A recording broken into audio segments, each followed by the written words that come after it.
আসসালামু আলাইকুম। চলুন দেখে নেওয়া যাক আজকে নিউজে কী থাকছে। শাকিব পারেননি শাহরুখ খান হতে, হয়েছেন প্রতারক ভিলেন।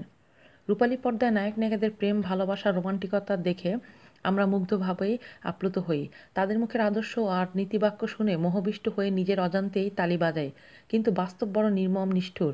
কিছু কিছু মেকআপহীন মুখ চলচ্চিত্রের লাইট অ্যাকশন ক্যামেরার বাইরে বড়ই অসুন্দর আর স্বার্থপর।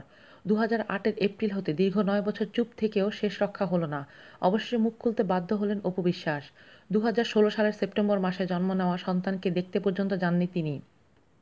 হয়তোবা বলিউড বাদশা কিং শাহরুখ খানের ছেলের অনুকরণে বাচ্চাটির নাম রাখা হয়েছে আব্রাহাম খান জয়। কিন্তু বাস্তব জীবনে শাকিব খান পারলেন না শাহরুখ খানের মতো পিতা হতে।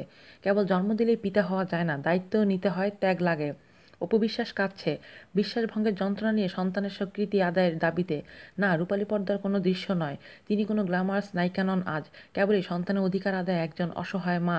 ছাড় দিতে দিতে ক্লান্ত অপু শেষ মুহূর্তে নিজেকে ধরে রাখতে না পেরে টেলিভিশনের আশ্রয় নিয়েছেন। এছাড়া কোনো উপায় ছিল না, কারণ সন্তানের ভবিষ্যৎ, তার পরিচিতি আর অধিকার।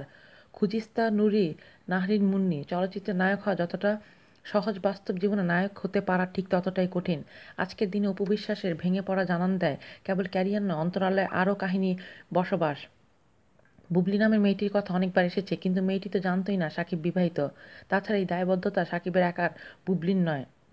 বোম্বের নায়ক শাহরুখ খান 3 সন্তানের পিতা হওয়ার পরও জনপ্রিয়তার কোনো কমতি নেই, বরং তাদের সাথে নিয়ে নিয়মিত টেলিভিশন সহ সমস্ত পাবলিক মিডিয়াতে আসছেন। তবে আমাদের দেশে শাকিব খানের কিসের ভয়? নাকি কেবলই অপুকে ঠকানোর জন্য অন্য কোনো সস্তা ষড়যন্ত্র? একজন নায়ককে মানুষ বড় পর্দার বাইরে জীবনেও নায়ক হিসেবে দেখতে চায়।